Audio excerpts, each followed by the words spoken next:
Good morning, Tulsa. So sorry I couldn't be there this morning. For this second phase of kickoff for the new org.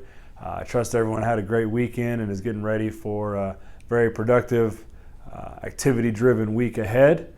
But John asked me to speak a little bit more, kind of elaborate on some of the stuff we've been talking about, mainly around goal setting and just kind of my way of doing things. Hopefully you guys are able to pull something out of it. But if not, this is kind of just another piece. I know some of y'all have heard what we talked about at kickoff, prior even to kickoff, about just the way I do the passion, purpose, production type deal.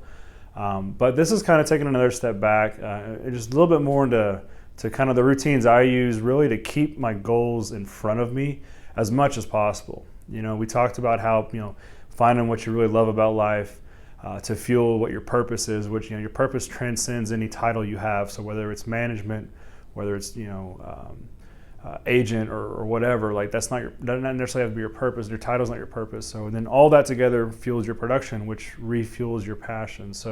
But I think the next step to this is actually keeping those goals in front of you at all times, because as we know, you can get caught up in the day to day and it just really pull you off track. So really, that's kind of what I want to touch on today. A few things that I do that may help you out, may not. Some of it may be a little different, I'll be honest with you. I've been called kind of weird before, and that's okay. But I just want to take you through a few extra things. This is kind of the steps a little bit deeper than what we've already talked about. So we're just going to jump into it, And the first thing, as you can see on the board behind me, hopefully it's clear enough. I'm actually at the GO right now. My son's here with me, so he's directing me as we go. But the first thing I think that people don't take time to do is really just get clear on what they want. And in order to get clear on what you want, though, is you have to really take time to do that. You have to prioritize your time to actually find that clarity on what you want to accomplish. And so the other trick to this, though, is not only is it can be used to really find time for to quiet your mind and quiet everything around you, so you can actually just think and let the thoughts flow. That's when I was talking about the brain dumping I do a lot, like on the whiteboard stuff. This is where I start, because you can't just leave one part of your job or one part of your life and go immediately to a whiteboard and just start trying to create stuff. It doesn't work that way. You have to be able to turn your brain off enough to let the ideas flow. Okay. But the other part of this, on kind of a side note, is this is also something I'll use on a daily basis, just going from one task to the next. So maybe it's getting ready for a meeting, maybe it's getting ready for to make phone calls that day, maybe it's getting ready just for the morning. I use it in the morning. It's a way for you to kind of just turn things off from point A to point B. It's really a quick meditation, if you will. Okay, so what I call it up there is called Clear the Mechanism. I don't know if you guys are baseball movie enthusiasts or not, but there's a movie with Kevin Costner. I think it's For the Love of the Game, when he's an aging pitcher and he's going for like the perfect game in his last game ever. But he's up on the mound and every time he's getting tired, the guy's starting to hit him a little bit, and he just tells him to clear the mechanism. Like the whole crowd around him just disappears. All he can see is where his objective is in front of him is to throw it over the plate. Great movie. I love the movie. But so that's where I got this idea from, is clear the mechanism. But what I'm going to talk about, though, is actually called box breathing. And I'm actually going to run you through it. So again, like I said, some of this may be a little bit weird for some of you guys, and maybe you use something like this in your own day-to-day, but just bear with me, okay? It's going to take like a minute. But this box breathing technique, so I learned it from a gentleman named Mark Devine. He is a former Navy SEAL, and he runs an operation out in California called SEAL Fit. Okay, so it's it originally started to help guys going into the SEALs get ready, to go through Hell Week, basically. Then he started opening up to public, just regular Joe Schmoes coming out there and going through, not as intense. You can go pretty intense, but get an idea of what it would be like to train like a SEAL. I was fortunate enough to go to one of his events called 20X, and it was like 14 hours straight overnight, and we're basically just getting trained by Navy SEALs. You don't sleep, you're eating MREs, and it's crazy. But the box breathing technique is introduced to you well before you actually get out there, because what it does, and research shows, it helps you, calm your nerves, bring your heart rate down, and just clear the mechanism.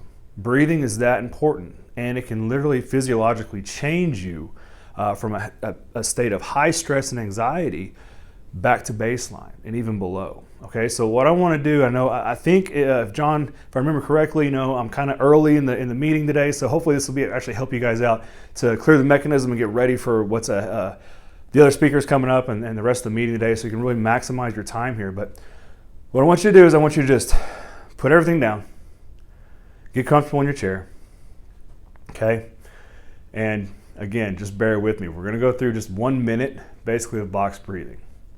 Okay, again, you can use this technique in the mornings to set you up for your day. You can use it between tasks, whatever you need to do. I use it all the time. So here's what I want you to do. I want you to close your eyes.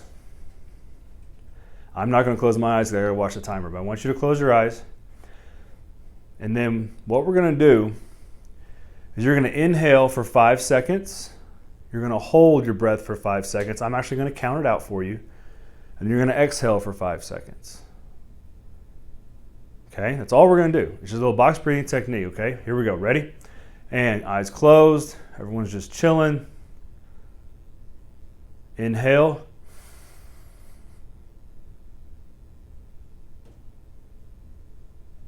Exhale.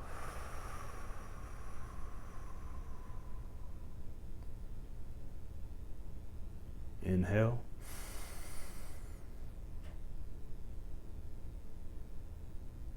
Exhale.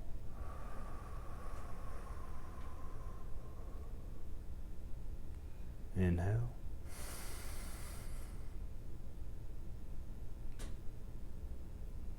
Exhale.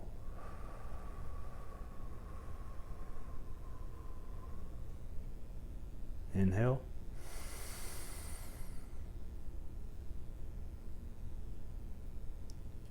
Exhale.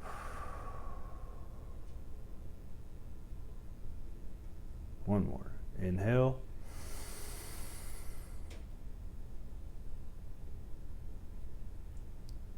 Exhale.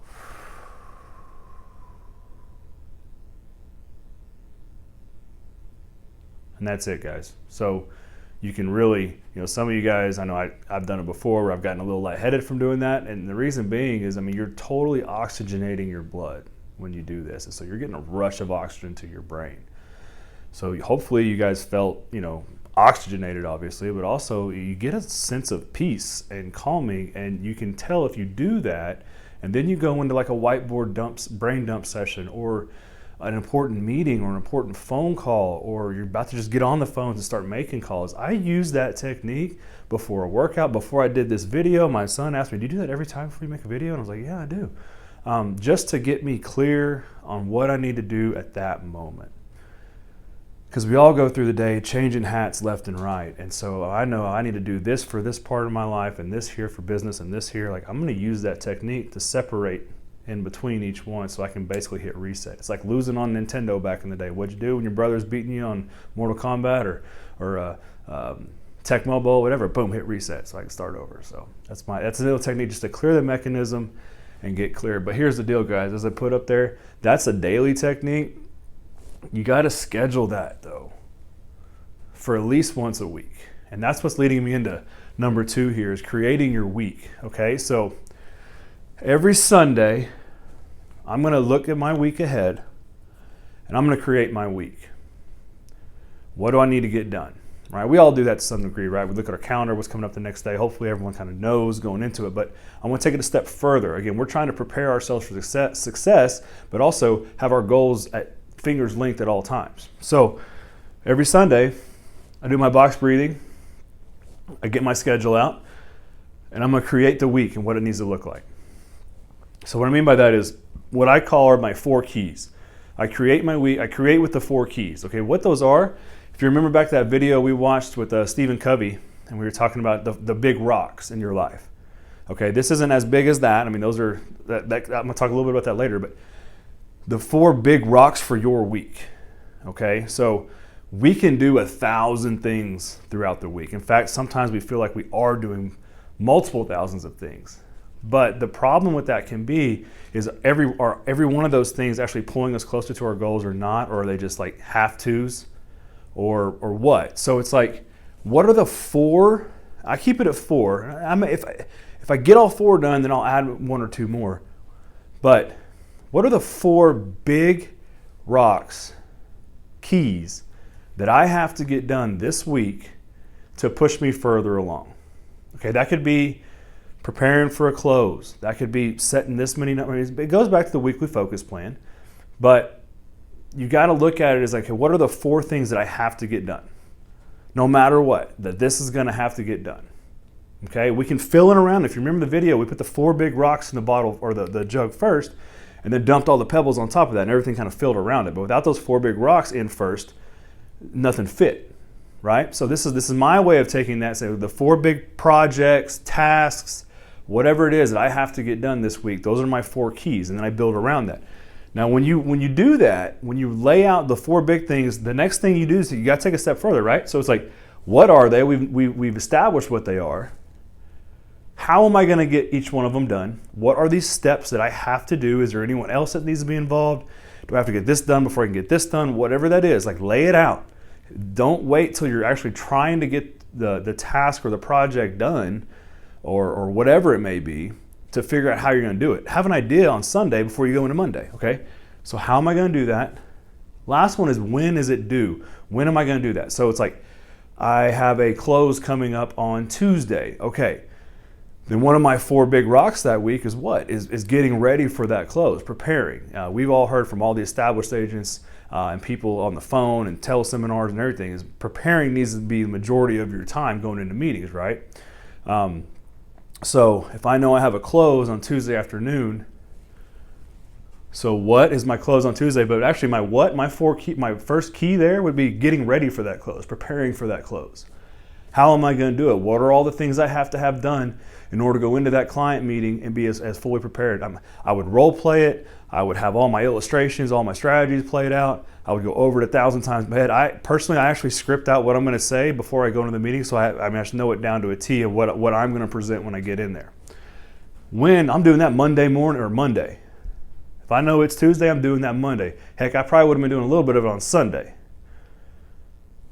But again, 4 keys, 4 big rocks that are all leading us towards our goals. Those are the 4 big things, right? So that's the 4. I do that every Sunday. What are my 4?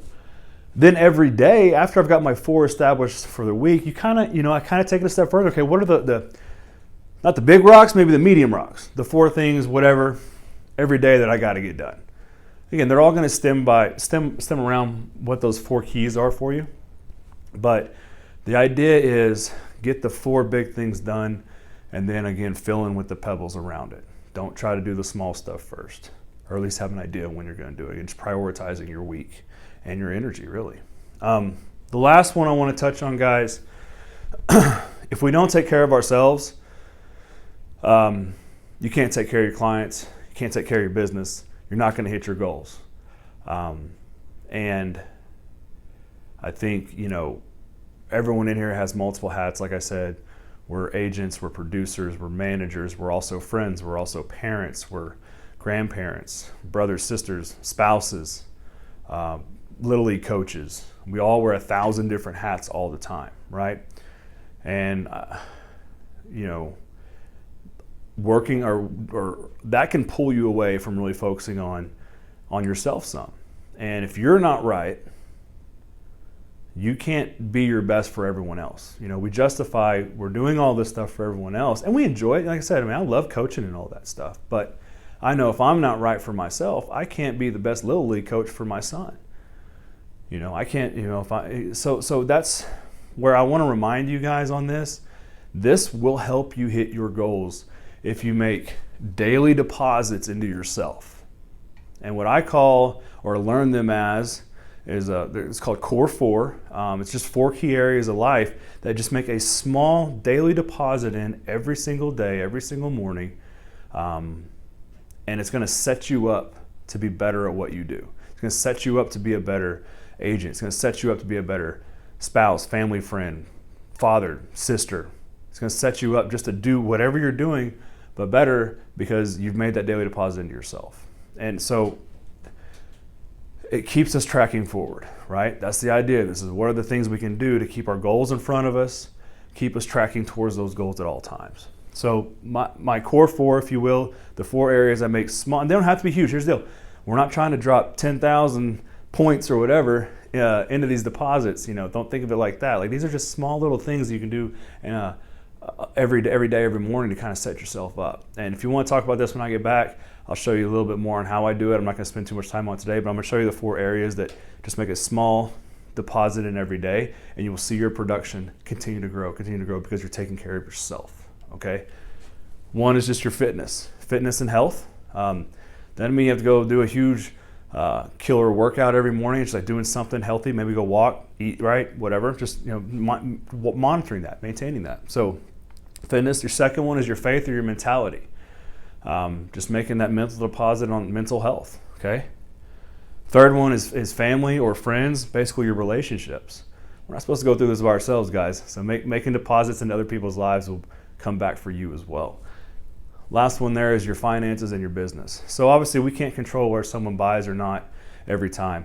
But when we don't have that control, what can we do to make a deposit into our finances or our business is we can learn more. We can study more. We can make that extra call that day. We can continue to build a relationship with people and with clients and with prospects without just calling them to sell something. Little things like that, but just a daily do. And it will continue to snowball effect. The cascading effect of consequences, if you will. One leads to the other, and they all grow together. That's the idea. So hopefully this was worth your time, guys.